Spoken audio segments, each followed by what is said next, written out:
O cheiro de sangue ainda está nas minhas mãos. Mesmo depois de todos esses anos, quando fecho os olhos, sinto o ferro quente escorrendo entre meus dedos e lembro do som que um corpo faz quando a vida escapa dele. Você que está me ouvindo, agora, talvez pense que está preparado para o que vou contar, mas acredite, ninguém nunca está. Meu nome é Letícia e aos 17 anos descobri que o mal pode usar o rosto de quem deveria nos proteger. Esta é a história de como me venderam como gado, de como sobrevivi ao inferno e de como o sangue de 2 homens manchou para sempre minhas mãos. A última coisa que vi antes de minha vida virar cinzas foi o olhar gelado do meu próprio pai me entregando como pagamento de uma dívida. O barulho das fichas de pôquer caindo na mesa ainda ecoa na minha mente como uma sentença de morte.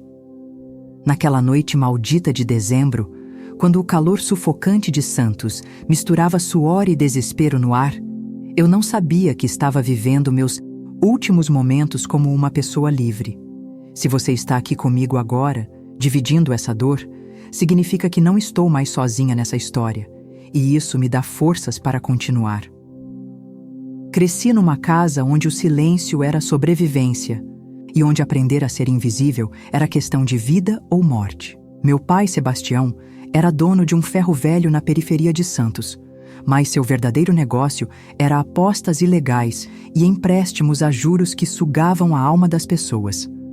Nossa casa de 2 cômodos grudada no ferro velho cheirava permanentemente a óleo queimado e metal enferrujado. Minha mãe, Rosa, limpava casas de madame para complementar a renda, mas seus olhos sempre carregavam o peso de quem vive com medo. Eu era a filha única, a que deveria ser protegida, mas que na verdade estava sendo preparada para se tornar moeda de troca. Desde pequena aprendi que quando meu pai chegava com cheiro de cachaça e raiva nos olhos, era melhor me esconder no quartinho dos fundos. Ele nunca me bateu diretamente, mas suas palavras cortavam mais fundo que qualquer tapa. Essa menina vai dar trabalho, dizia olhando para mim como se eu fosse um problema a ser resolvido. Mulher bonita sempre dá trabalho. E eu cresci acreditando que minha beleza era uma maldição, não um presente.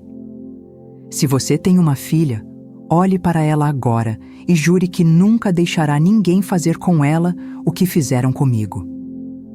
O ferro velho era meu playground macabro. Brincava entre carros destruídos e peças enferrujadas, criando histórias para cada destroço. Cada carro esmagado tinha uma família que chorou sua perda. Cada peça torta tinha uma história de impacto e dor. Sem saber, eu estava me preparando para me tornar mais um destroço naquele cemitério de metal.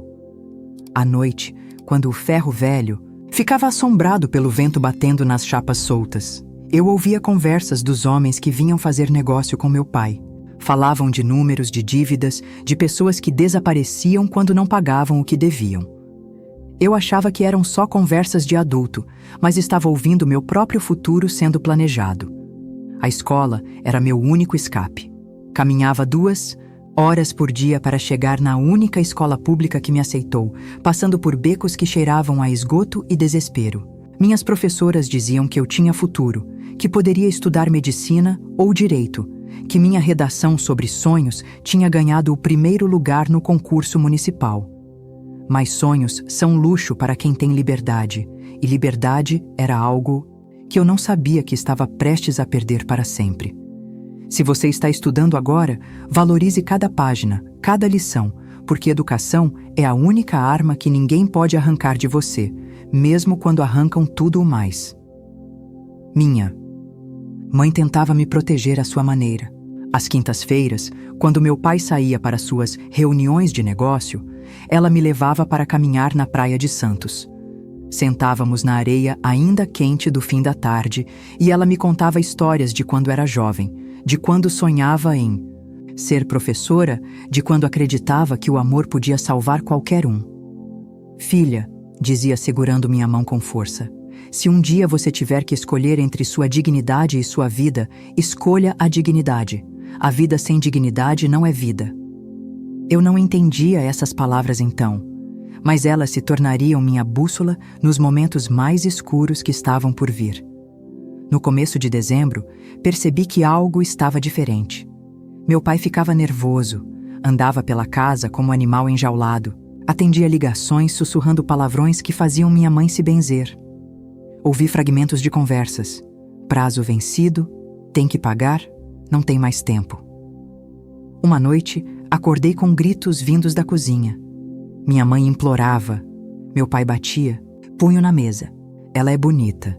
Eles vão aceitar, ouvi ele dizer. Não posso fazer isso com minha filha. Minha mãe chorava. Você não entende, Rosa. Ou é ela ou somos todos nós. Fingi que estava dormindo quando minha mãe veio chorar no meu quarto, mas senti cada lágrima dela caindo como ácido no meu coração. A semana seguinte passou como um funeral em câmera lenta. Meu pai me olhava diferente, como comerciante avaliando mercadoria. Minha mãe mal conseguia comer, empurrava a comida no prato enquanto suas mãos tremiam. Eu fazia perguntas, mas só recebia respostas evasivas. Logo você vai entender tudo, meu pai dizia com um sorriso que não chegava aos olhos. Vai ser bom para todos nós. Eu sentia que alguma tragédia se aproximava, mas na minha inocência de 17 anos, não imaginava que a tragédia era eu mesma, sendo preparada para o sacrifício. Na sexta-feira, 18 de dezembro, meu pai chegou em casa mais cedo que o normal. Trazia uma sacola com um vestido vermelho que nunca tinha visto. Põe isso, ordenou. Hoje você vai conhecer umas pessoas importantes. O vestido era bonito demais para a nossa realidade. Tinha um decote que me deixava desconfortável e um tecido que grudava no corpo de um jeito que me fazia sentir exposta. Quando me olhei no espelho, vi uma estranha me encarando. Minha mãe chorou, quando me viu vestida, mas não disse nada. Só me abraçou forte e sussurrou no meu ouvido. Lembra do que eu te disse na praia? Naquele momento, comecei a entender que não era uma festa que me esperava. O carro que nos buscou não era o Fusca velho do meu pai. Era uma caminhonete preta com vidros escuros, dirigida por um homem que não sorriu quando nos cumprimentou. Durante o trajeto, meu pai ficou em silêncio, olhando pela janela como se estivesse se despedindo da cidade. Eu tentava fazer perguntas, mas ele cortava com gestos nervosos. O homem que dirigia mastigava chiclete alto demais e olhava para mim pelo retrovisor de um jeito que me dava arrepios. A cada quilômetro que passava, sentia que estava sendo levada para longe de tudo que conhecia, para um lugar onde ninguém iria me procurar. Chegamos numa casa de 3 andares no centro de Santos, num bairro que eu não conhecia. A fachada era bonita, mas as janelas tinham grades decorativas que pareciam prisões disfarçadas. Homens bem vestidos conversavam na sala, cheirando a perfume caro e cigarro importado. Quando entramos, todas as conversas pararam. Seus olhos me examinaram como açougueiro escolhendo a melhor peça de carne. É ela? Perguntou um homem careca com corrente de ouro no pescoço. É sim, meu pai respondeu, e na sua voz eu ouvi o som da minha sentença sendo selada. Foi ali, naquela sala cheia de fumaça e luxo falso, que descobri que filhas podem ser vendidas como gado e que o amor de pai pode ter preço. Se você chegou até aqui comigo, significa que tem coragem para encarar a verdade nua e crua sobre o que acontece quando a inocência encontra a maldade pura. Preciso que você se inscreva no nosso canal agora, porque histórias como a minha não podem ficar em silêncio. Cada pessoa que se junta a essa comunidade é uma voz a mais gritando contra a injustiça. Me conta nos comentários. Você já presenciou alguma situação onde sentiu que deveria ter agido diferente? Sua resposta pode ajudar alguém que está passando por algo parecido. E se essa história está mexendo com você, como mexeu comigo, ao vivê-la, compartilhe com alguém que precisa saber que não está sozinho na luta. Vamos continuar juntos, porque o que aconteceu depois daquela noite mudou não só minha vida, mas me ensinou que até nos momentos mais escuros, a força para lutar pode surgir de onde menos esperamos. O homem da corrente de ouro se chamava Rodrigo Nascimento, mas todos o chamavam apenas de doutor. Ele não era médico, era algo muito pior, um comerciante de vidas humanas disfarçado de empresário respeitável. Suas mãos eram macias demais, brancas demais, mãos que nunca conheceram trabalho honesto. Quando ele se aproximou de mim naquela sala, senti o cheiro de sua colônia misturada com algo podre que vinha de dentro dele. "Gira para mim", ordenou com a naturalidade de quem pede, às horas. Meu pai empurrou meu ombro gentilmente, um gesto que parecia carinhoso, mas era pura traição. Foi ali que entendi que não era mais gente, era mercadoria sendo avaliada por seu novo dono. Os outros homens na sala riram quando hesitei em obedecer. Eram risos baixos, sujos, cheios de uma maldade que me fez arrepiar. "Ela é virgem?" perguntou. Um homem mais velho, de bigode grisalho e cicatriz no rosto. Meu pai confirmou com a cabeça e vi orgulho naquele gesto, como se minha pureza fosse uma conquista dele. "Ótimo", disse o doutor. "Vale cada centavo que seu pai deve então." Só. Então descobri que a dívida do meu pai era de R$ 80.000, uma quantia que parecia astronômica para a nossa realidade. Eu valia R$ 80.000, menos que um carro usado, mais que uma moto nova. Esse era meu preço no mercado da desgraça humana. A negociação durou meia hora, mas pareceu uma eternidade. Discutiam minha idade, minha aparência, minhas qualificações, como se eu fosse um cavalo de corrida. Perguntaram se eu sabia cozinhar, se era obediente, se tinha alguma experiência prévia. Meu pai mentia em todas as respostas, vendendo uma versão de mim que não existia. Dizia que eu era dócil quando era teimosa, que era experiente nos afazeres domésticos quando mal sabia fritar um ovo, que nunca dava trabalho quando vivia questionando tudo. Cada mentira era uma camada a mais de traição. Cada palavra dele me enterrava mais fundo no buraco que seria minha nova vida. Quando o acordo foi fechado, o doutor contou o dinheiro na minha frente. Notas de 50 e R$ 100 formaram pilhas organizadas sobre a mesa de centro. Meu pai pegou o dinheiro com mãos que tremiam de alívio, mas também de culpa. "Ela é sua agora", disse guardando as notas no bolso interno do paletó velho. "Cuide bem dela." O doutor sorriu um sorriso que não chegava aos olhos e respondeu: "Pode deixar que eu sei exatamente como cuidar de meninas como ela." A frieza dessas palavras me cortou como navalha. Naquele momento, compreendi que nunca mais veria minha casa. Minha mãe, minha cama de solteiro com lençol de florzinha que ganhei no meu aniversário de 16 anos, a despedida foi rápida e brutal. Meu pai me abraçou, mas o abraço estava vazio, mecânico, como quem cumpre um protocolo social. "Vai dar tudo certo, filha", sussurrou no meu ouvido, mas sua voz estava quebrada pela culpa e pela covardia. "Você vai ver que vai ser melhor assim." Eu queria gritar, queria socar seu peito, queria perguntar como ele podia acreditar em suas próprias mentiras. Mas meu corpo estava paralisado pelo choque, pela realidade absurda do que estava acontecendo. Quando ele saiu pela porta sem olhar para trás, foi como se meu último fio de esperança tivesse sido cortado com machado. O doutor me levou até um quarto no segundo andar da casa. Era um quarto bonito, com cama de casal, cômoda de madeira escura e até uma televisão pequena. Mas as janelas tinham grades por dentro, disfarçadas por cortinas de tecido caro. "Este é seu novo lar", disse, destravando várias fechaduras da porta. "Espero que goste, porque vai ficar aqui por um bom tempo." As fechaduras faziam barulhos metálicos, que soaram como grilhões sendo colocados nos meus pulsos. Era uma prisão dourada, mas ainda assim uma prisão. E eu era a prisioneira que havia sido comprada por R$ 80.000 para satisfazer os desejos doentios de homens que viam mulheres como objetos descartáveis. A primeira noite foi um pesadelo acordado. Fiquei sentada na beirada da cama, ainda vestindo o vestido vermelho que agora parecia um uniforme de condenada à morte. Ouvia sons vindos de outros quartos, choros abafados, gritos que eram rapidamente silenciados, barulhos que minha mente inocente não conseguia processar completamente. Havia outras meninas na casa, outras filhas que tinham sido vendidas por pais desesperados ou sequestradas nas ruas. Éramos um rebanho de carne fresca sendo preparado para alimentar monstros que pagavam bem por nossa inocência destroçada. Na manhã seguinte, conheci Vera, uma mulher de uns 45 anos que cuidava da casa e das meninas.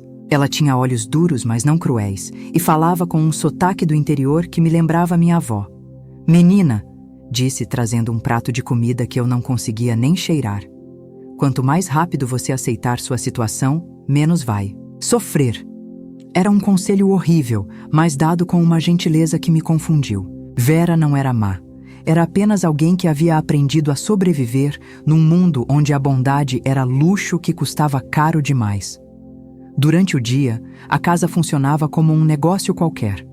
Tinha regras, horários, rotinas que disfarçavam a natureza, sórdida do que acontecia ali.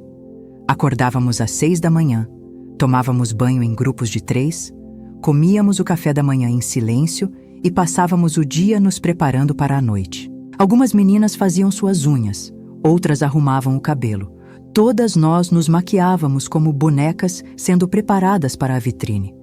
Era uma rotina doente que normalizava o absurdo, que transformava horror em hábito. Conhecia as outras meninas devagar, porque conversar era desencorajado e fazer amizades era visto como rebeldia. Camila tinha 19 anos e estava ali há 2 anos, vendida pelo namorado que fingiu amá-la. Jéssica tinha apenas 16 e havia sido sequestrada na saída da escola em São Vicente. Fernanda tinha 20 anos e era de família rica, mas se envolveu com drogas e acabou vendida pelos próprios traficantes que a viciaram. Cada história era uma facada no peito. Cada relato me mostrava que o mal tem muitas faces e que nenhuma de nós estava ali por escolha própria. A primeira vez que tentei escapar foi 3 dias depois da minha chegada. Aproveitei que Vera estava distraída e corri escada abaixo, desesperada para alcançar a porta da frente. Mas antes mesmo de chegar à sala, senti uma mão forte agarrando meu cabelo e me puxando para trás. Era Manuel, o segurança da casa, um homem grande como um armário e com olhos de cachorro raivoso. "Onde pensa que vai, princesa?" perguntou-me, arrastando de volta para o quarto. "Aqui não tem saída. Quanto mais cedo entender isso, melhor para você." O puxão no cabelo doeu menos que a certeza de que ele estava certo. A punição pela tentativa de fuga foi ficar 2 dias trancada no quarto sem comida, só água. Mas o pior não foi a fome. Foi ouvir as outras meninas sendo atendidas pelos clientes enquanto eu estava ali, sabendo que logo seria minha vez. Os sons que vinham dos outros quartos eram pesadelos sonoros que me perseguiam mesmo quando conseguia cochilar de exaustão. Eram gemidos que não eram de prazer, eram de dor, disfarçada de submissão. Eram vozes de homens falando palavras que machucavam mais que tapas. Eram risos que celebravam nossa humilhação como se fosse uma festa. No 5º dia, o doutor me chamou no seu escritório. Era um cômodo elegante, com estante de livros que ele provavelmente nunca leu e quadros caros que não escondiam a podridão da sua alma. "Letícia", disse sentado atrás de uma mesa de mogno, "chegou sua hora de começar a trabalhar." Explicou que eu seria apresentada aos clientes especiais, homens que pagavam mais por novidades como eu. Falou de regras, de comportamentos esperados, de consequências para a desobediência. Sua voz era calma, profissional, como se estivesse explicando um trabalho normal numa empresa normal. Mas não havia nada normal naquilo. Não havia nada humano naquele homem que lucrava com a destruição de sonhos e inocência. Naquela noite, quando voltei para o quarto sabendo que no dia seguinte minha vida mudaria para sempre, olhei pela janela, gradeada, e vi as luzes de Santos piscando na distância. Em algum lugar lá fora, minha mãe chorava minha ausência. Em algum lugar lá fora, pessoas normais viviam vidas normais, sem saber que no centro da cidade funcionava um negócio que transformava filhas em mercadoria. E ali estava eu, aos 17 anos, prestes a descobrir que existem tipos de morte que deixam o corpo vivo, mas matam tudo que faz a gente ser gente. O primeiro cliente chegou numa segunda-feira chuvosa. Eu ouvia o barulho da chuva batendo no telhado enquanto Vera me arrumava como se eu fosse uma boneca. Maquiagem pesada para esconder meu terror, perfume doce para disfarçar o cheiro do meu suor frio, vestido preto que mais parecia mortalha. "Ele é educado", disse Vera, passando batom nos meus lábios trêmulos. "Não vai machucar se você não resistir." Era assim que ela me consolava, me dizendo que o estupro seria gentil se eu colaborasse. Naquele momento, compreendi que até a bondade pode ser corrompida quando sobreviver significa aceitar o inaceitável. O homem se chamava Dr. Eduardo Ferreira. Era médico ginecologista no Hospital Beneficência Portuguesa e tinha família, filhos, da minha idade, foto deles na carteira que deixou sobre a cômoda. Ele pagou R$1.000 por 2 horas comigo, mais que meu pai ganhava num mês inteiro no ferro velho. Enquanto ele tirava a roupa metodicamente, dobrando cada peça com cuidado doentio, contou sobre sua esposa que não o satisfazia mais, sobre como meninas jovens o faziam se sentir vivo novamente. Falava isso olhando para mim como se eu fosse cúmplice dos seus desejos nojentos, como se minha presença ali fosse escolha minha. O que aconteceu naquelas 2 horas me matou por dentro de um jeito que nenhuma violência física poderia matar. Não vou descrever cada detalhe, porque algumas dores são íntimas demais para serem compartilhadas.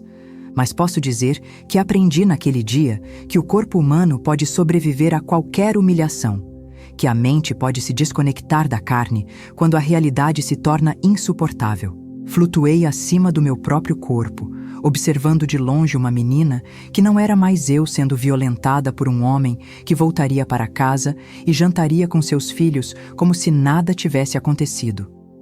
Quando ele terminou, Dr. Eduardo me deu uma gorjeta de R$100. Você foi ótima, disse ajeitando a gravata como se tivesse saído de uma reunião de trabalho. Vou pedir você de novo na semana que vem. Saiu assobiando uma música que reconheci de algum comercial de TV. Um som alegre. Demais para uma situação tão suja. Fiquei sozinha no quarto por 1 hora, sentindo meu corpo doer em lugares que nem sabia que existiam, sentindo minha alma se despedaçar em pedaços que nunca mais se juntariam da mesma forma. Os dias se transformaram numa rotina de horror. Acordo. Às 6, banho coletivo onde não podíamos conversar. Café da manhã em silêncio, preparação para os clientes da tarde e da noite. Eram homens de todos os tipos. Empresários que chegavam de terno e gravata direto do escritório. Aposentados que gastavam a pensão comprando juventude que nunca mais teriam. Pais de família que mentiam para as esposas sobre onde passavam. As noites de sexta-feira. Todos tinham uma coisa em comum. Nos viam como objetos, como brinquedos caros que podiam quebrar sem consequência. Teve o comerciante de automóveis que gostava de bater, deixando marcas roxas que eu escondia com maquiagem. Durante as semanas, teve o juiz aposentado que pagava extra para que eu fingisse ser sua neta. Cenário doentio que me fazia vomitar de nojo horas depois. Teve o policial militar que chegava fardado e contava vantagens sobre as putas que prendia na rua, sem perceber a ironia macabra da situação. Cada cliente levava um pedaço da minha humanidade embora, como urubus devorando uma carniça que ainda respirava. Camila, que dividia o quarto comigo, me ensinou truques para sobreviver. Desliga a mente. Sussurrava quando Vera não estava olhando. Vai para outro lugar, pensa na praia, na sua mãe, em qualquer coisa menos no que está acontecendo. Ela também me ensinou a esconder dinheiro que às vezes conseguíamos guardar das gorjetas, costurando notas dentro da roupa íntima, porque, segundo ela, dinheiro é poder, e poder é a única coisa que pode nos tirar daqui algum dia. Camila era 3 anos mais velha que eu, mas parecia ter envelhecido décadas naqueles 2 anos de cativeiro. O doutor visitava a casa toda semana, sempre na quinta-feira à tarde, para supervisionar o negócio. Andava pelos corredores como rei inspecionando seu reino, conversando com Vera sobre as meninas novas que precisava trazer, sobre clientes especiais que pediam tipos específicos. Uma vez ouvi ele falando ao telefone sobre uma encomenda. Preciso de uma loira, uns 15 ou 16 anos, magra, que pareça estudante. Estava falando sobre uma vida humana como se fosse pedindo pizza. Naqueles momentos, eu entendia que não éramos pessoas para ele, éramos produtos numa prateleira que precisavam ser repostos quando estragavam. A vida na casa tinha regras não escritas que aprendíamos na dor. Não podíamos recusar clientes, mesmo os mais violentos. Não podíamos Sair do quarto sem permissão. Não podíamos receber visitas ou fazer ligações. Não podíamos demonstrar tristeza na frente dos clientes, porque eles pagavam por fantasia, não por realidade. Quebrar qualquer regra significava castigo.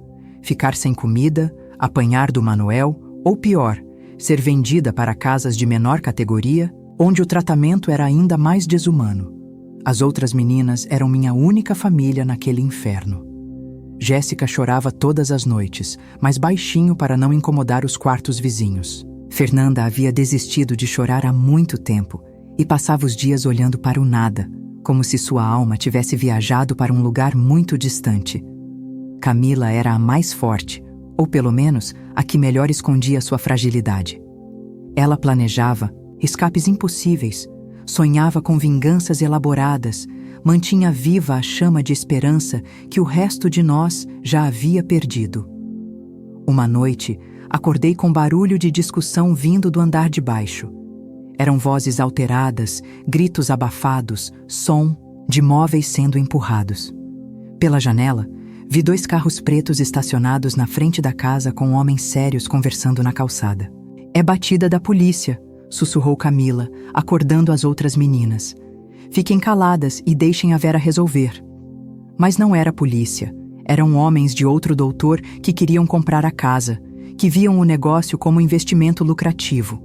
Éramos ativos, sendo negociados, como máquinas numa fábrica que mudava de dono. No dia seguinte, o doutor nos reuniu na sala para dar a notícia. A casa havia sido vendida para o Grupo Montenegro, uma organização maior que controlava várias casas em Santos e região. "Vocês vão para um lugar melhor", disse com o sorriso falso de sempre. "Vão ter mais conforto, mais oportunidades." Traduzindo, íamos ser transferidas para uma operação ainda maior, onde seríamos apenas números numa planilha, onde nossa individualidade seria ainda mais apagada pelo sistema industrial da exploração humana. A transferência aconteceu numa madrugada de quinta-feira. Nos colocaram numa van sem janelas, sentadas no chão como animais sendo transportados para o abate. Durante o trajeto, ouvi Fernanda rezando baixinho, palavras que não entendi, mas que soaram como despedida. Camila segurava minha mão com força, suas unhas cravando na minha pele como se quisesse me passar sua coragem através do toque. Jéssica tinha parado de chorar finalmente, mas seus olhos estavam vazios demais, como se ela tivesse desistido de tudo antes mesmo de chegarmos ao destino. A nova casa ficava num casarão do século XIX, no bairro do Gonzaga, reformado para parecer pensão respeitável por fora, mas que por dentro era uma máquina de moer sonhos ainda mais eficiente que a anterior. Tinha 3 andares, 20 quartos e um movimento de clientes que nunca parava. Era a central de distribuição do horror, o coração de um império construído sobre lágrimas e desespero de meninas como nós. E ali, naquele palácio da perdição, eu finalmente entenderia que até no inferno mais profundo, sempre existe um andar ainda mais baixo esperando para nos engolir. O dono do Grupo Montenegro se chamava Celso Barbosa, um homem de 55 anos que construiu fortuna vendendo carne humana como se fosse empresário respeitável. Ele chegou no dia seguinte à nossa transferência dirigindo uma BMW branca, vestindo terno italiano e falando ao celular sobre investimentos em hotelaria. Quando nos viu enfileiradas na sala principal, seus olhos brilharam como os de um açougueiro avaliando bois no pasto. "Mercadoria de primeira", disse para o gerente da casa, um homem chamado Vicente que tinha cara de rato e cheiro permanente, de suor azedo. O Dr. Rodrigo sempre teve bom olho para negócios. Vicente nos explicou as novas regras com a frieza de quem recita manual de instruções. A casa funcionava 24 horas, recebia até 200 clientes por dia, tinha sistema de reservas, online disfarçado de site de acompanhantes. Éramos divididas por categorias. Novatas, como eu, valiam mais, experientes atendiam maior volume, problemáticas iam para o porão onde ninguém ouvia gritos. O porão era mencionado sempre como ameaça, lugar onde meninas desapareciam quando não se adaptavam ao sistema. Vicente sorria falando dessas coisas, como se nossa desgraça fosse piada particular dele. No primeiro dia, conheci Cláudia, uma mulher de 40 anos que comandava as meninas com pulso de ferro. Ela já tinha sido explorada na juventude, mas agora era cúmplice do sistema que a destruíra. Aqui não tem tempo para sentimentos, disse-me empurrando para um quarto no segundo andar. Tem cota a cumprir. 15 clientes por dia é o mínimo. Não atingir a meta significa castigo. 15 homens diferentes violentando meu corpo todo santo dia. A matemática do horror era simples e brutal. Minha dor multiplicada por 15. Minha humilhação dividida em sessões de meia hora cada. O primeiro cliente da nova casa foi um vereador da cidade que chegou escoltado por seguranças. Ele tinha cheiro de charuto caro e falava sobre obras públicas enquanto tirava a roupa, como se estuprar menores fosse só mais uma reunião na agenda política dele. Você vai longe nessa casa, disse-me dando tapinhas no rosto depois de terminar.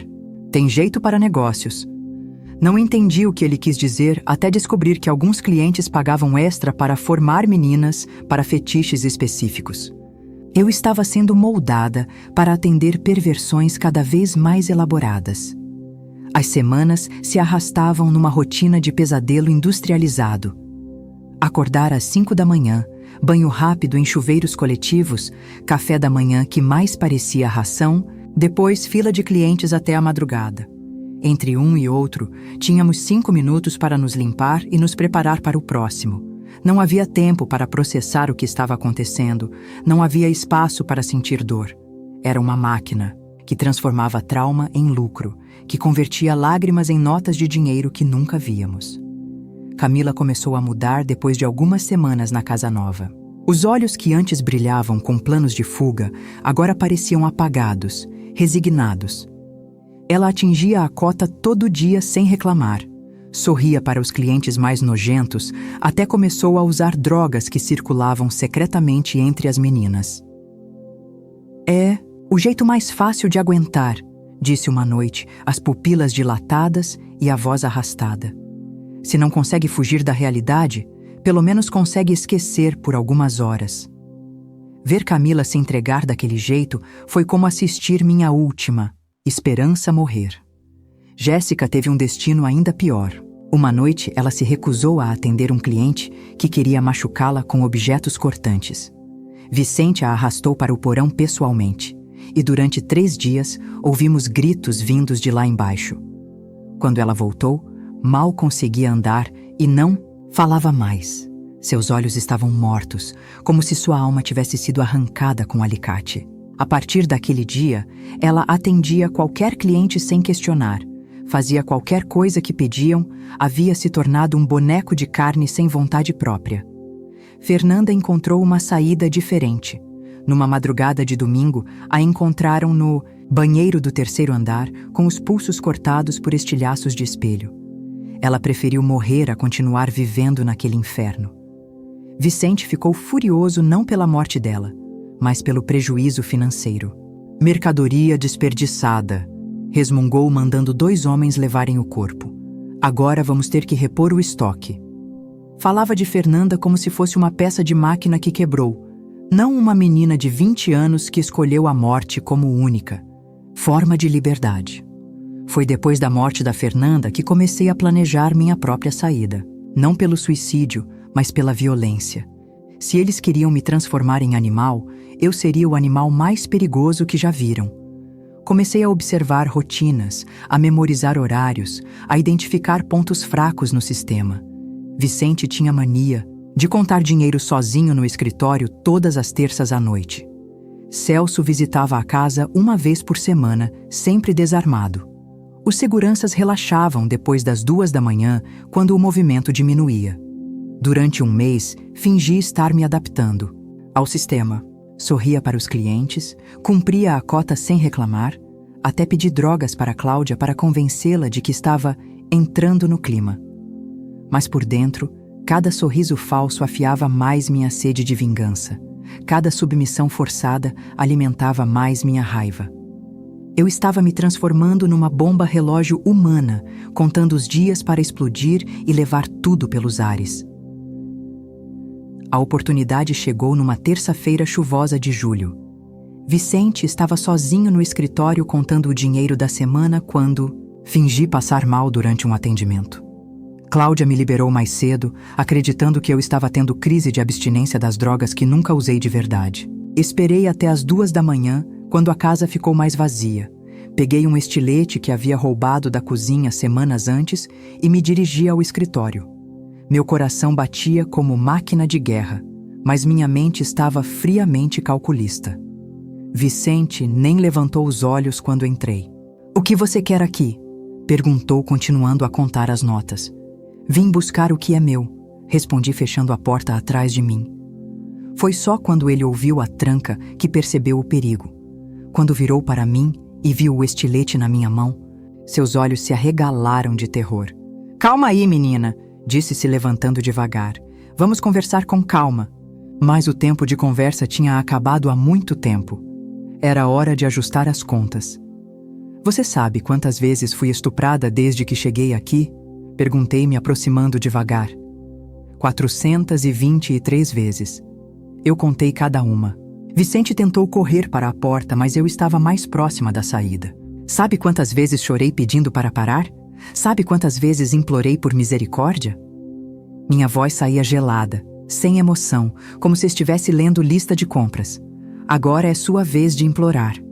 E foi exatamente o que ele fez. Ajoelhou no chão e chorou como criança, prometendo me dar dinheiro, me deixar fugir, qualquer coisa para salvar a pele miserável dele. Mas certas contas só se pagam com sangue. O primeiro corte foi no rosto, rasgando a bochecha de orelha a orelha. O segundo foi no pescoço, não fundo o suficiente para matar, mas o suficiente para fazer jorrar. Vicente gritava, mas abafei sua boca com a gravata dele. "Chiu", sussurrei, no ouvido dele. "Agora você vai entender como a gente se sente." Cada corte que eu fazia era por uma menina que morreu naquela casa. Cada gota de sangue dele pagava um pouco da dor que causaram em nós. E quando finalmente o deixei morrer, senti uma paz que não conhecia há meses. O sangue de Vicente formava uma poça vermelha no tapete persa do escritório, misturando-se com as notas de dinheiro que ele contava quando sua vida acabou. Peguei todo o dinheiro que consegui carregar, mais de 50 mil reais em espécie. Dinheiro manchado de sangue literal e figurativo. Era o pagamento de centenas de estupros, o lucro da dor de dezenas de meninas. Mas agora seria minha passagem para a liberdade. Antes de sair do escritório, escrevi uma mensagem na parede com o sangue dele. "Por todas as meninas que vocês mataram." Era meu manifesto, minha declaração de guerra contra aquele sistema podre. Desci as escadas, pisando leve como fantasma, o estilete ainda na mão e o coração batendo no ritmo de uma música de morte. A casa estava quieta naquele horário. Só alguns gemidos abafados vindos dos quartos onde as meninas ainda trabalhavam para sobreviver mais um dia. Passei pela cozinha e peguei uma garrafa de álcool que eles usavam para limpeza.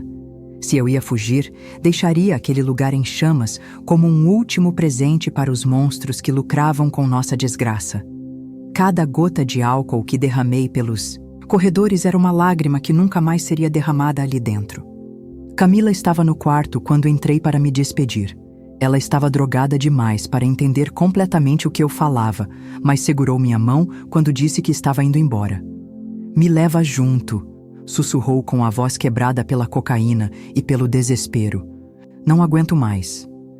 Eu queria levá-la, queria salvar todas elas, mas sabia que tentar salvar alguém além de mim seria condenar a todos nós. "Um dia volto para buscar vocês." Menti, porque às vezes mentir é o único ato de caridade que conseguimos oferecer. "Resiste mais um pouco." Jéssica estava acordada quando passei pelo quarto dela, olhando para o teto com aqueles olhos mortos que me assombravam. Quando me viu com a roupa de rua e a mochila nas costas, ela entendeu imediatamente. Não disse nada, só acenou com a cabeça num gesto que parecia bênção. "Corre", sussurrou com a voz que quase não saía. "Corre por todas nós." Foram as primeiras palavras que ela falava desde que voltou do porão, e elas se cravaram no meu peito como despedida final de uma irmã que nunca mais veria. Desci até o térreo, evitando os seguranças que cochilavam na portaria. A porta dos fundos estava destrancada como sempre, porque quem suspeitaria que mercadoria tão valiosa tentaria fugir? Antes de sair, acendi o primeiro fósforo e joguei no álcool que havia derramado na escada. As chamas subiram rápido, lambendo as paredes como línguas vermelhas sedentas de justiça. Em minutos, aquele palácio do horror seria cinzas, e com ele queimaria parte da minha dor. Era meu funeral simbólico, o fim da Letícia vítima e o nascimento da Letícia vingadora. Corri pelas ruas vazias de Santos como animal perseguido, mas, pela primeira vez em meses, sentia que estava correndo para algum lugar, não fugindo de tudo. O dinheiro queimava no bolso da jaqueta que havia roubado de uma das outras meninas, peso quente da liberdade comprada com sangue. Atrás de mim, via o brilho alaranjado do incêndio crescendo contra o céu escuro da madrugada. Em algumas horas, bombeiros e polícia encontrariam o corpo de Vicente e os restos carbonizados daquele negócio maldito. Celso perderia milhões, mas perderia algo mais importante. Perderia o medo que nos mantinha submissas. Cheguei na rodoviária quando o sol começava a nascer, comprando passagem para São Paulo sem olhar para trás. Durante o trajeto de ônibus, observei meu reflexo na janela embaçada pela manhã fria. A menina que entrou naquele ônibus não era mais a mesma que foi vendida pelo pai 8 meses antes. Meus olhos tinham endurecido, minha boca havia aprendido a não sorrir, minhas mãos conheciam agora o peso da vida alheia. Eu havia me tornado o que eles me forçaram a ser, uma sobrevivente disposta a qualquer coisa para nunca mais ser vítima. Em São Paulo, usei o dinheiro para alugar um quarto numa pensão da Liberdade, longe o suficiente de Santos para não ser encontrada facilmente. Passei semanas trancada ali, processando tudo o que havia vivido, planejando meus próximos passos. À noite, pesadelos me visitavam com faces de todos os homens que me violentaram, mas de manhã acordava mais forte, mais determinada. Cada pesadelo era combustível para a fogueira de ódio que queimava dentro de mim, fogo que um dia consumiria todos eles. Pelos jornais locais, acompanhei as notícias sobre o incêndio. Incêndio criminoso destrói pensão no centro de Santos, dizia a manchete. Gerente encontrado morto em circunstâncias suspeitas. A matéria falava de Celso Barbosa, como empresário do ramo hoteleiro, e de Vicente como funcionário dedicado. Não mencionavam as meninas, não falavam do verdadeiro negócio que funcionava ali. A imprensa protegia os monstros porque os monstros tinham dinheiro para comprar silêncio. Mas eu não estava mais em silêncio, e dinheiro sujo pode comprar muita coisa, menos a vingança de uma mulher que não tem mais nada a perder. Comecei a investigar Celso Barbosa metodicamente, como predadora estudando sua presa. Descobri onde morava, que carro dirigia, onde almoçava todos os dias. Ele tinha família, esposa e 2 filhos adolescentes que estudavam em colégio particular. Tinha casa na praia em Guarujá, apartamento de cobertura em Santos, vida de milionário construída sobre lágrimas de meninas escravizadas. Durante semanas, segui sua rotina, anotando horários, identificando momentos de vulnerabilidade. Ele era cuidadoso, sempre andava com segurança, mas todo homem tem um momento de descuido. A oportunidade veio numa quinta-feira chuvosa, quando ele foi sozinho ao dentista. Esperei no estacionamento do edifício, encapuzada e invisível entre outros carros. Quando ele saiu do consultório, aproximei por trás e encostei uma faca nas suas costas. "Não grite", sussurrei. "Não se vire, só ande até seu carro."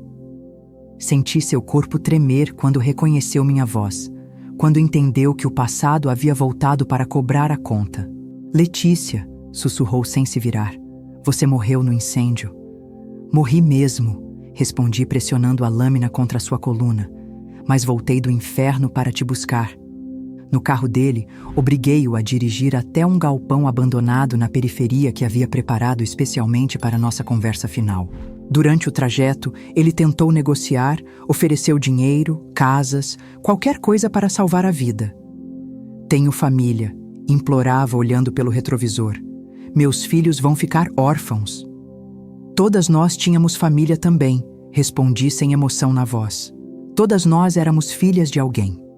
Suas lágrimas não me comoviam, porque haviam me ensinado que lágrimas de vítima não importam para quem lucra com elas. No galpão, amarrei-o numa cadeira velha que havia levado dias antes. A luz fraca de uma lâmpada pendurada criava sombras dançantes nas paredes de tijolo cru. Sabe quantas meninas passaram pelas suas casas? Perguntei, caminhando ao redor dele, como onça circulando presa ferida. Centenas. Sabe quantas morreram? Quantas se suicidaram? Quantas viraram loucas? Ele balançava a cabeça chorando, negando. Responsabilidade, culpando outros, fazendo tudo o que covarde faz quando confrontado com suas monstruosidades. Eu era só empresário, choramingava. Não sabia de nada. Mentiroso, respondi mostrando a faca que havia tirado da cintura. Você visitava as casas, escolhia as meninas, definia os preços. Você sabia de cada estupro, de cada lágrima, de cada morte. A lâmina cortou sua bochecha devagar, apenas o suficiente para ele sentir o gosto do próprio sangue. Agora vai pagar por cada uma delas. E durante as próximas 3 horas, Celso Barbosa aprendeu que existe justiça além dos tribunais, que existe punição além das leis, que existe um tipo de morte que paga por vidas roubadas. Quando terminei com ele, senti que um ciclo havia se fechado. Não sentia prazer na violência, mas sentia paz na justiça. Celso Barbosa nunca mais venderia meninas, nunca mais lucraria com dor alheia, nunca mais destruiria famílias para construir impérios. O sangue nas minhas mãos não me assombrava porque era sangue de monstro, não de inocente. Limpei a faca na camisa dele e guardei na bolsa como troféu de guerra. 2 mortes não pagariam por centenas de vidas destruídas, mas eram um começo. 3 anos se passaram desde aquela noite no galpão. Hoje tenho 20 anos, trabalho como investigadora particular especializada em casos de tráfico humano e uso uma identidade completamente nova que comprei com o dinheiro sujo de Celso Barbosa. Letícia morreu naquela casa em chamas. Quem fala com você agora é Mariana Silva, mulher que dedica a vida a encontrar meninas desaparecidas e devolver famílias que foram destroçadas pelo mesmo sistema que me engoliu. Cada caso que resolvo é uma pequena vingança contra o mundo que me fez o que sou hoje. Cada menina que salvo é uma vitória contra os monstros que ainda estão soltos por aí. Meu apartamento em São Paulo parece normal por fora, mas por dentro é um centro de operações de guerra. Tenho computadores com programas de hacker, mapas marcando casas suspeitas, dossiês completos sobre homens poderosos envolvidos no tráfico. As paredes estão cobertas de fotos de meninas desaparecidas, cada rosto me lembrando por que acordo, todo dia com sede de justiça. Não durmo mais que 4 horas por noite, porque os pesadelos ainda vêm, mas agora eles são combustível, não fraqueza. Cada face que me assombra me dá forças para continuar a caçada. O dinheiro de Celso me deu acesso a um mundo que as vítimas nunca veem. O mundo dos compradores, dos facilitadores, dos homens ricos que tratam mulheres como cardápio de restaurante caro. Comprei roupas de grife, aprendi a falar como madame, me infiltrei em festas onde empresários fazem leilões humanos disfarçados de negócios. Sou um lobo vestido de cordeiro, uma predadora camuflada entre as presas. Eles me veem e pensam que sou mais uma patricinha ricaça. Não imaginam que sou vingança com batom e salto alto. Minha primeira operação foi em Guarujá, numa mansão onde descobri que funcionava uma casa de leilões para colecionadores de meninas virgens. Durante 3 meses, me fiz passar por esposa de um empresário fictício. Frequentei jantares, ganhei confiança dos organizadores. Na noite do leilão, havia 12 meninas entre 14 e 18 anos sendo vendidas para homens que pagavam até R$200 mil por uma noite. Esperei o momento certo. Acionei a Polícia Federal que havia subornado com provas irrefutáveis e assisti aqueles vermes serem presos em flagrante. Mas prisão não basta. Lei não basta. Sistema não funciona quando o sistema é parte do problema.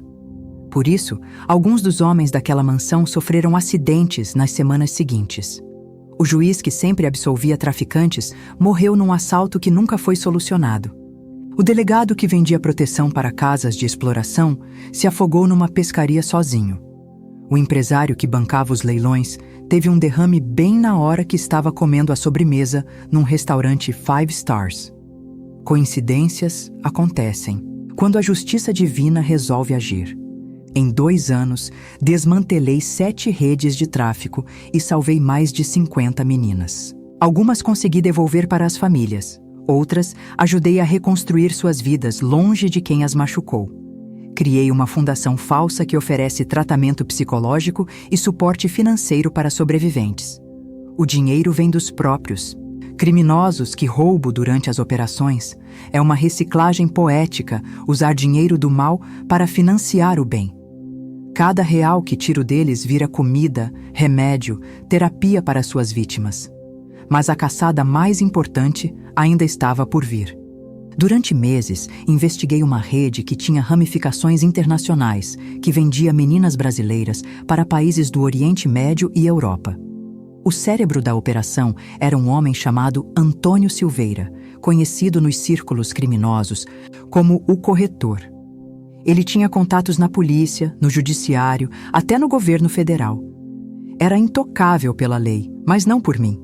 Consegui infiltrar uma menina com microcâmera numa das casas dele, filmei reuniões, gravei conversas, juntei provas que comprometeriam centenas de pessoas importantes. O plano para derrubar Antônio levou 6 meses para ser executado. Primeiro, eliminei seus seguranças um por um, fazendo parecer mortes naturais ou acidentes. Depois, comecei a vazar informações para jornalistas investigativos, criando pressão midiática. Simultaneamente, usei as gravações para chantagear políticos que o protegiam, forçando-os a abandoná-lo. Quando ele percebeu que estava sendo caçado, já era tarde demais. Estava sozinho, vulnerável, e eu estava esperando nas sombras como a aranha que teceu a teia perfeita. O confronto final aconteceu na cobertura dele em Copacabana, durante uma tempestade que escondeu os sons da nossa conversa. Antônio me recebeu, pensando que eu era uma nova fornecedora de mercadoria, uma mulher que queria vender meninas da própria família. Quando revelei quem eu realmente era, vi o medo transformar seu rosto em máscara de terror. "Você é a menina de Santos", sussurrou reconhecendo finalmente. "Você deveria estar morta."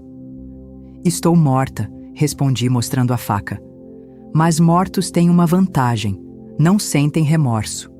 Antônio tentou me comprar, como todos os outros tentaram. Ofereceu milhões, ofereceu informações sobre redes maiores, ofereceu até mesmo se entregar para a polícia. Mas algumas contas só se pagam com sangue, e ele devia muito mais sangue do que tinha nas veias. Enquanto a chuva batia nas janelas da cobertura, expliquei para ele quantas vidas ele havia destruído, quantas famílias ele havia separado, quantas meninas haviam morrido por causa dos negócios dele. Cada corte que fiz foi calculado para durar, para ele sentir cada segundo de dor que suas vítimas sentiram. Depois de Antônio, a rede internacional se desmantelou sozinha. Sem o cérebro, os tentáculos morreram um por um. Políticos corruptos foram expostos, policiais vendidos foram presos, juízes comprados perderam suas togas. Foi um efeito dominó que varreu a sujeira do sistema judiciário. As gravações que vazei derrubaram uma estrutura que levou décadas para ser construída. Era minha obra-prima, minha sinfonia de destruição tocada em perfeita harmonia. Hoje, quando olho no espelho, vejo uma mulher que já não reconheço completamente.